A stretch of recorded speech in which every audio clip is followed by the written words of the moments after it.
कर्पूरिगौरं करुणावतारं संसारसारं भुजगेन्द्रहारं सदा वसन्तं हृदयारविन्दे भवं भवानी सहितं नमामि। भवं भवानी सहितं नमामि। श्री शिवाय नमस्तुभ्यं।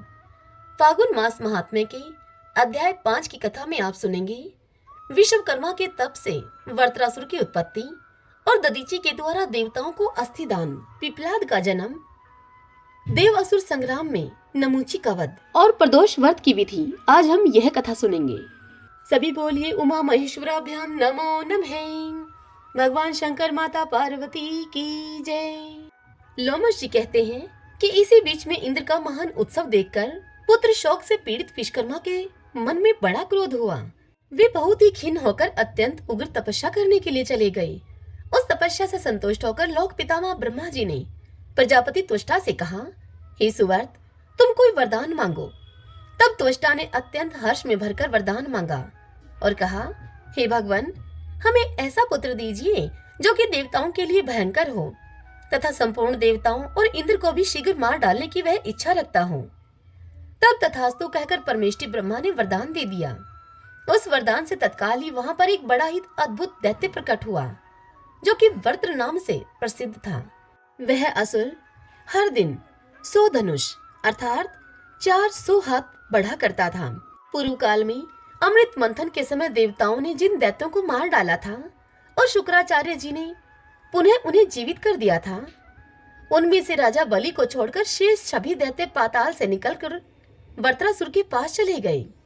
पाताल से आए हुए असुरों के साथ वरत्रासुर ने अकेले ही अपने विशाल शरीर के द्वारा संपूर्ण भूमंडल को ढक लिया। उस समय उससे पीड़ित हुए तपस्वी ऋषि तुरंत ही ब्रह्मा जी के पास गए और उन्होंने अपनी सारी कष्ट कथा ब्रह्मा जी को कह सुनाई। तब ब्रह्मा जी ने गंधर्वों, मरुदगणों तथा इंद्र आदि देवताओं से विश्वकर्मा क्या करना चाहते हैं यह सब बताया और उनसे कहा कि विश्वकर्मा ने बड़ी भारी तपस्या करके तुम सब लोगों का वध करने के लिए अत्यंत तेजस्वी वरत्रासुर को उत्पन्न किया है। वह सब दैत्यों का महान अधीश्वर बना हुआ है। अब तुम सब लोग ऐसा प्रयत्न करो जिससे कि वह तुम्हारे द्वारा मारा जा सके। ब्रह्मा जी का यह कथन और यह वचन सुनकर इंद्र आदि देवताओं ने कहा उनसे कि भगवान, जब हमारे ये इंद्र ब्रह्म हत्या से मुक्त होकर स्वर्ग के सिंहासन पर बिठाए गए, उस समय हम लोगों के द्वारा एक न करने योग्य कार्य हो गया है। अब उस भूल के दुष्परिणाम से पार पाना हमारे लिए कठिन है। भूल हमसे यह हुई कि हम अज्ञानियों ने अपने अनेक प्रकार के अस्त्र शस्त्र महर्षि दधीचि के आश्रम में रख दिए थे। उन शस्त्रों के बिना इस समय हम क्या कर सकते हैं। तदंतर ब्रह्मा जी की आज्ञा से सभी देवता दधीचि के आश्रम पर गए और उनसे जाकर बोले, हे देव, हमने पूर्व काल में जो अस्त्र शस्त्र यहाँ पर रख दिए थे वे हमारे सभी अस्त्र शस्त्र अब हमें दे दिए जाएं। यह सुनकर दधीचि मुनि ने हंसते हुए हमसे कहा कि हे बड़भागी देवताओं, आपके द्वारा यहाँ रखे हुए उन अस्त्रों को बहुत काल से यहाँ व्यर्थ रखा हुआ जानकर मैंने उन सभी अस्त्र शस्त्रों को पी लिया है। उनकी यह बात सुनकर देवता बहुत ही चिंतित हुए और पुनः ब्रह्मा जी के पास लौटकर दधीचि मुनि की सब बातें उन्हें कह सुनाई। तब ब्रह्मा ने सभी के अभिष्ट कार्य की सिद्धि के लिए देवताओं से कहा कि तुम लोग दधीचि से उनकी हड्डियां ही मांगो। मांगने पर वे तुम्हें दे देंगे, इसमें तनिक भी संशय नहीं है। जब ब्रह्मा जी ने देवताओं से यह बात कही तो ब्रह्मा जी की बात को सुनकर इंद्र उनसे बोले कि वरत्रासुर नामक जो दैत्यराज है उसे विश्वकर्मा ने उत्पन्न किया है, अतः वह ब्राह्मण ही है। यद्यपि वह निरंतर अत्यंत क्रूरतापूर्ण कर्म करने वाला है, फिर भी ब्राह्मण होने के कारण मैं उसका वध कैसे कर सकता हूँ। इंद्र की बात को सुनकर ब्रह्मा जी ने अस्त्र शास्त्र को प्रधानता देने वाली युक्ति से उन्हें समझाया और इंद्र देव से इस प्रकार से कहा कि हे देवराज इंद्र, यदि कोई आतताई मारने की इच्छा से आ रहा हो तो वह तपस्वी ब्राह्मण ही क्यों न हो, उसे अवश्य मार डालने की इच्छा करें। ऐसा करने से वह ब्रह्म हत्यारा नहीं हो सकता। ब्रह्मा जी का यह वचन सुनकर इंद्र ने कहा कि भगवान, दधीचि के वध से निश्चय ही मेरा पतन हो जाएगा। उस ब्राह्मण की हत्या से सभी तरह के महान पाप अपने को लगेंगे, अतः हमें ब्राह्मणों का अनादर नहीं करना चाहिए। परम धर्म अदृष्ट रूप है। विग पुरुष को उचित है कि वह श्रेष्ठ विधि के अनुसार मनोयोग पूर्वक उस धर्म का पालन करे। इंद्र के निष्प्रह वचन सुनकर ब्रह्मा जी उनसे बोले कि हे देवेंद्र, तुम अपनी बुद्धि के अनुसार बर्ताव करो और शीघ्र ही दधीची के पास तुम जाओ। कार्य की गुरुता को दृष्टि में रखकर दधीची की तुम हड्डियां मांगो। बहुत अच्छा कहकर इंद्र ने ब्रह्मा जी की इस आज्ञा को स्वीकार किया और गुरु बृहस्पति तथा संपूर्ण देवताओं के साथ दधीची के मंगलमय आश्रम पर वे गए। वह आश्रम नाना प्रकार के जीव जंतुओं से संयुक्त होने पर भी पारस्परिक वैर भाव से रहित था। वहां बिल्ली और चूहे एक दूसरे को देखकर प्रसन्न होते थे। एक ही स्थान पर सिंह, हथनियां, हाथी के बच्चे और हाथी परस्पर मिलकर नाना प्रकार की क्रीड़ाएं किया करते थे। नेवलों के साथ मिले हुए सर्प एक दूसरे से आनंद का अनुभव करते थे। ऐसी ऐसी अनेक आश्चर्य भरी बातें उस आश्रम पर दिखाई देती थी। दधीची मुनि अपने उत्तम तेज से सूर्य अथवा दूसरे अग्निदेव की भांति प्रकाशित हो रहे थे। उनके साथ उनकी धर्म पत्नी सुवर्चा भी थी। जैसे सावित्री के साथ ब्रह्मा जी शोभा पाते हैं, ठीक उसी प्रकार से वे मुनिश्रेष्ठ दधीची भी अपनी धर्म पत्नी के साथ सुशोभित थे। संपूर्ण देवताओं ने मुनि का दर्शन करके उनको प्रणाम किया और फिर उन मुनिवर से इस प्रकार कहा, हे मुने, हमें पहले से ही विदित है कि आप तीनों लोकों में सबसे बड़े दाता हैं। देवताओं की यह बात सुनकर मुनिश्रेष्ठ दधीची उनसे बोले, हे श्रेष्ठ देवगण, आप लोग जिस काम के लिए आए हैं उसे आप बताएं। आपकी मांगी हुई वह वस्तु मैं अवश्य आपको दूंगा, इसमें संदेह नहीं है। मेरी बात कभी मिथ्या नहीं होती। तब अपना स्वार्थ सिद्ध करने की इच्छा वाले सभी देवता एक साथ उनसे बोले कि ब्राह्मण, हम लोग भयभीत होकर आपके दर्शन की अभिलाषा से यहाँ पर आए हैं। उनकी ये बातें सुनकर दधीची मुनि ने उनसे कहा कि बताइए, आप लोगों के लिए क्या देना है मुझे।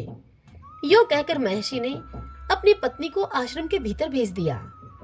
तदंतर वे सभी देवता उनसे बोले कि हे विप्रवर, आप अपने शरीर की हड्डियां हमें अर्पित करें, जिनसे कि दैत्यों का संहार हो सके। तब महर्षि ने उनसे कहा कि मैंने हड्डियां आपको दे दी। तब देवता उनसे बोले कि भगवान, आपके जीते जी इन हड्डियों को हम कैसे प्राप्त कर सकते हैं। ब्रह्म ऋषि ने हंसकर उनको उत्तर दिया कि बस क्षण भर आप यहीं खड़े रहिए, मैं अभी अपना शरीर त्याग देता हूँ। ऐसा कहकर महर्षि दधीची ने समाधि लगा ली। उस परम समाधि के द्वारा अपना शरीर त्याग कर वे तत्काल उस ब्रह्माधाम में चले गए, जहां से फिर इस संसार में लौटना नहीं पड़ता। इस प्रकार भगवान शंकर के प्रिय भगत मुनिवर दधीची परोपकार के लिए शरीर त्याग कर ब्रह्मा पद को प्राप्त हुए। लोमश जी कहते हैं कि हे मुनियों, तदंतर महर्षि दधीची को ब्रह्मालीन हुआ देखकर इंद्र ने सुरभि को बुलाकर कहा कि तुम दधीची के शरीर को चाटो।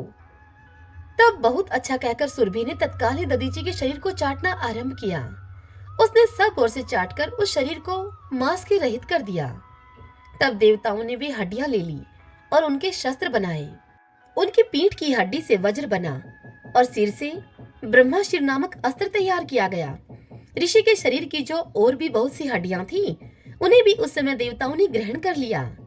इस प्रकार अस्त्र शस्त्रों का निर्माण करके महान बल पराक्रम से संपन्न हुए देवता वरत्रासुर को मारने के लिए उद्यत होकर बड़ी उतावली के साथ स्वर्गलोक में गए।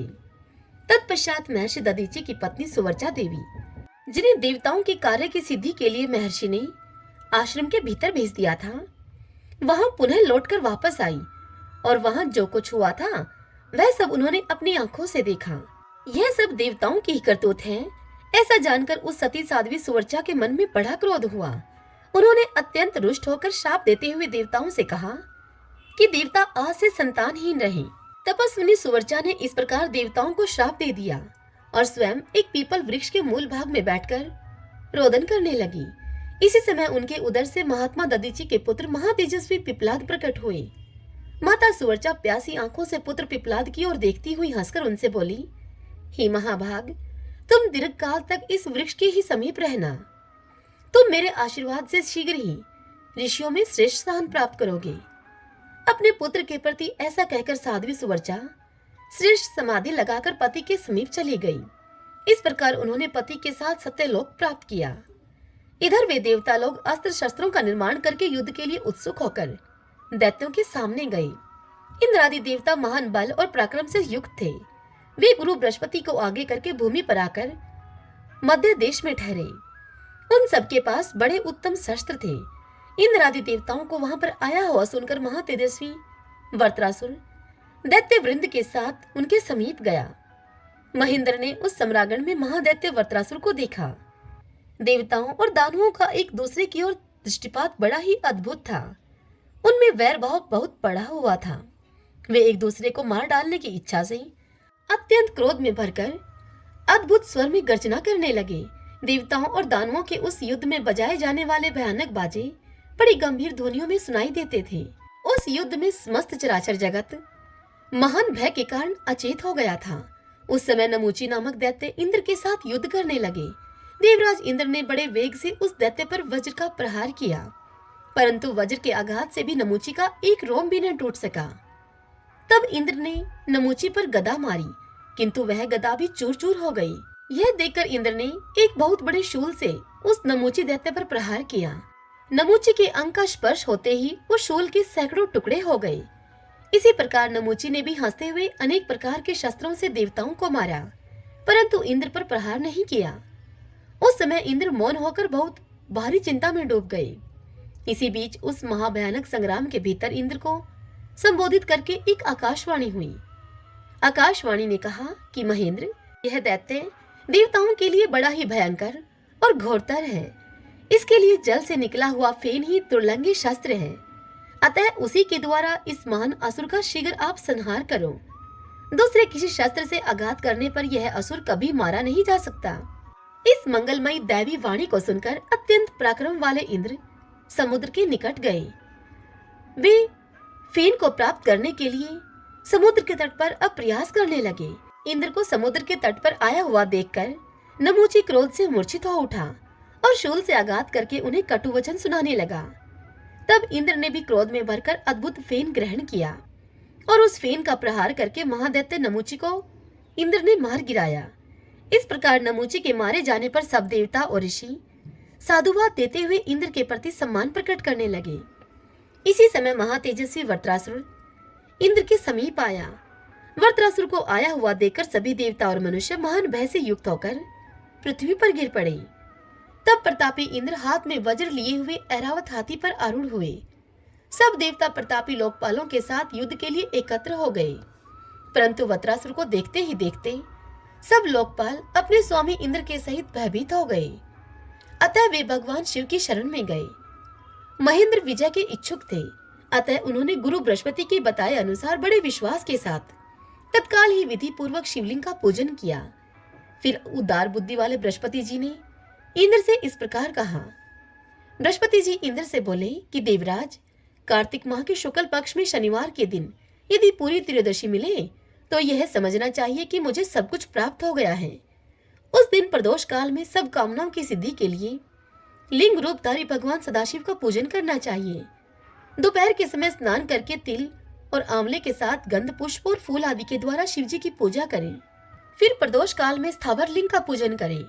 गांव से बाहर जो शिवलिंग स्थित है उसके पूजन का फल ग्राम की अपेक्षा 100 गुना अधिक है। उससे भी 100 गुना अधिक महात्म्य उस शिवलिंग के पूजन का है जो कि वन में स्थित हो। वन की अपेक्षा भी 100 गुना पुण्य पर्वत पर स्थित शिवलिंग के पूजन का है। पर्वतीय शिवलिंग की अपेक्षा तपोवन में स्थित शिवलिंग के पूजन का फल 10,000 गुना अधिक है। वह महान फलदायक है। अतः विद्वानों को इस विभाग के अनुसार शिवलिंग का पूजन करना चाहिए और तड़ाग आदि तीर्थों में विधिवत स्नान आदि करना चाहिए। मिट्टी के 5 पिंड निकाले बिना किसी भी बावड़ी में स्नान करना शुभ कारक नहीं है। स्नान करने से पहले मिट्टी के 5 पिंड बाहर निकालें। कुएं में से अपने हाथ से जल निकालकर स्नान नहीं करना चाहिए। रस्सी आदि की सहायता से किसी पात्र में जल निकालकर ही स्नान करना चाहिए। पोखरे में से मिट्टी के 10 पिंड निकालकर ही स्नान करना चाहिए। नदी में स्नान करना सबसे उत्तम है। यदि कोई बड़ी नदी मिल जाए तो उसमें नहाना तो और भी उत्तम है। सब तीर्थों में गंगा का स्नान सर्वोत्तम है। प्रदोष काल में स्नान करके मौन रहना चाहिए। भगवान सदाशिव के समीप 1000 दीपक जलाकर प्रकाश करना चाहिए। यदि 1000 दीपक जलाना संभव न हो तो 100 दीपक जलाएं, अथवा 32 दीपों से भी भगवान के समीप प्रकाश किया जा सकता है। शिव की प्रसन्नता के लिए घी से दीपक जलाना चाहिए। इसी प्रकार फल, धूप, दीप, नैवेद्य, गंध और पुष्प आदि षोडश उपचारों से लिंग रूपी भगवान सदाशिव की प्रदोष काल में पूजा करनी चाहिए। वे भगवान संपूर्ण मनोरथों को सिद्ध करने वाले हैं। यदि जल हरि का जल न उलांघना पड़े तो पूजन के पश्चात भगवान शिव की 108 परिक्रमा करनी चाहिए और फिर यतन पूर्वक 108 बार ही नमस्कार भी करने चाहिए। इस प्रकार परिक्रमा और नमस्कार से भगवान सदाशिव को प्रसन्न करना उचित है। तत्पश्चात 100 नामों से विधि पूर्वक भगवान रुद्र की स्तुति करनी चाहिए। अब आगे की कथा में हम भगवान रुद्र के 108 नामों की स्तुति कर रहे हैं। 108 नाम सुन रहे हैं। रुद्र, नील, भीम और परमात्मा को नमस्कार है। करपदी, सुरेश्वर तथा आकाश रूप केस वाले श्री व्योमकेश को नमस्कार है, जो अपनी ध्वजा में वृषभ का चिन्ह धारण करने के कारण वृषभ ध्वज हैं। उमा के साथ विराजमान होने से सोम है। चंद्रमा के भी रक्षक होने से सोमनाथ हैं। उन भगवान शंभु को नमस्कार है। संपूर्ण दिशाओं को वस्त्र रूप में धारण करने के कारण जो दिगंबर कहलाते हैं। भजनीय तेज स्वरूप होने से जिनका नाम भर्ग है, उन उमाकांत को नमस्कार है।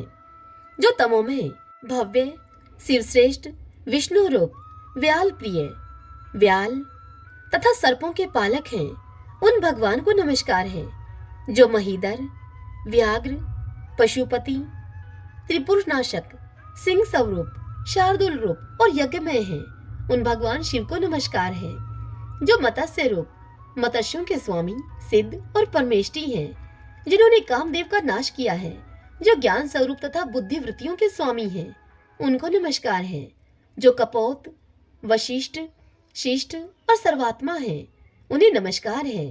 जो वेद स्वरूप, वेद को जीवन देने वाले तथा वेदों में छिपे हुए गूढ़ तत्व हैं, उनको नमस्कार है। जो दीर्घ, दीर्घ रूप, दीर्घार्थ स्वरूप और अविनाशी हैं, जिनमें ही संपूर्ण जगत की स्थिति है तथा जो सर्वव्यापी व्योम रूप है, उन्हें नमस्कार है। जो गजासुर के महान काल हैं, जिन्होंने अंधकासुर का विनाश किया है। जो नील, लोहित और शुक्ल रूप हैं तथा चंडमुंड नामक पार्षद जिन्हें विशेष प्रिय हैं, उन भगवान शिव को नमस्कार है। जिनको भक्ति प्रिय है, जो द्युतिमान देवता हैं, ज्ञाता और ज्ञान है, जिनके स्वरूप में कभी कोई विकार नहीं होता। जो महेश, महादेव तथा हर नाम से प्रसिद्ध हैं, उनको नमस्कार है। जिनके 3 नेत्र हैं, तीनों वेद और वेदांग जिनके स्वरूप हैं, उन भगवान शंकर को नमस्कार है। नमस्कार है। जो अर्थ, अर्थ रूप तथा परमार्थ हैं, उन भगवान को नमस्कार है। जो संपूर्ण विश्व की भूमि के पालक, विश्वरूप, विश्वनाथ, शंकर, काल तथा काल वैभव रूप हैं, उन्हें नमस्कार है। जो रूपहीन, विकृत रूप वाले तथा सूक्ष्म से भी सूक्ष्म हैं, उनको नमस्कार है। जो शमशान भूमि में निवास करने वाले तथा व्याघ्र चर्म में वस्त्र को धारण करने वाले हैं, उनको नमस्कार है। जो ईश्वर होकर भी भयानक भूमि में शयन करते हैं, उन भगवान चंद्रशेखर को नमस्कार है। जो दुर्गम है, जिनका पार पाना अत्यंत कठिन है तथा जो दुर्गम अवयवों के साक्षी अथवा दुर्गा रूपा पार्वती के सब अंगों का दर्शन करने वाले हैं, उन भगवान शिव को नमस्कार है। जो लिंग रूप, लिंग तथा कारणों के भी अधिपति हैं, उन्हें नमस्कार है। महाप्रलय रूप रुद्र को नमस्कार है।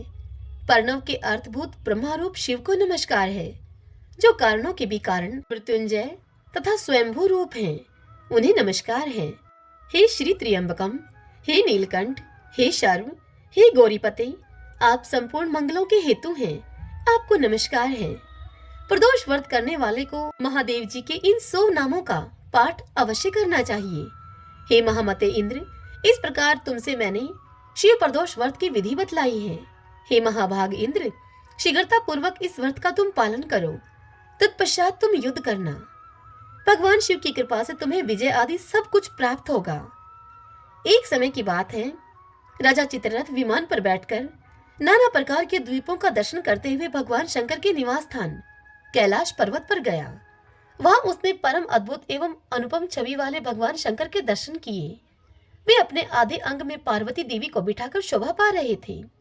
कर्पूर के समान गौर वर्ण, कमल नयन भगवान शिव को पार्वती देवी के साथ देखकर राजा चित्ररथ ने उपहास पूर्वक भगवान शंकर से कहा कि हे शंभो, संसार में जो विषय मनुष्य आदि हैं तथा स्त्रियों के वशीभूत रहने वाले जो दूसरे दूसरे लोग हैं, वे तथा हम जैसे अज्ञानी जीव भी जन समुदाय में संकोचवश स्त्री का सेवन नहीं करते।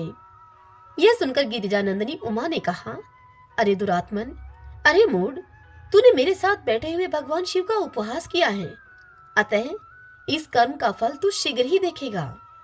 जो समता युक्त चित्त वाले साधु पुरुषों का उपहास करता है, वह देवता हो या मनुष्य, उसे अधम से भी अधम जानना चाहिए। तू देवता और द्विज दोनों की श्रेणी से बहिष्कृत है। अपने को बड़ा ज्ञानी मानने वाले तुझ अधम को आज मैं दैत्य बनाए देती हूं। अभी देवी पार्वती के इस प्रकार श्राप देने पर राजाओं में श्रेष्ठ चित्ररथ सहसा स्वर्ग से नीचे गिर पड़ा। वही इस समय असुरी योनि में आकर वृत्रासुर के नाम से प्रसिद्ध हुआ है।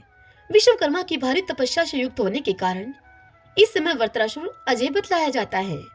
इसीलिए तुम प्रदोष काल में विधि पूर्वक भगवान शंकर की पूजा करके देवताओं का कार्य सिद्ध करने के लिए महादैत्य वृत्रासुर का वध करो। गुरु बृहस्पति की इस प्रकार की यह बात सुनकर इंद्र ने गुरु बृहस्पति से कहा कि हे भगवान, इस समय मुझे इस प्रदोष व्रत के उद्यापन की विधियां बतलाइए। श्री शिवाय नमस्तुभ्यं, श्री शिवाय नमस्तुभ्यं। भक्तजनों, आज की यह कथा यहीं पर पूर्ण हुई। इससे आगे की कथा कल हम अगले अध्याय में सुनेंगे। कल के अध्याय में हम सुनेंगे प्रदोष व्रत के उद्यापन की विधि, इंद्र और वृत्रासुर का युद्ध तथा इंद्र की विजय। कल हम इस कथा का श्रवण करेंगे। आज की यह कथा आप सबको कैसी लगी? कमेंट बॉक्स में हर हर महादेव लिखकर आप मुझे अवश्य बताइए। हरे कृष्णा।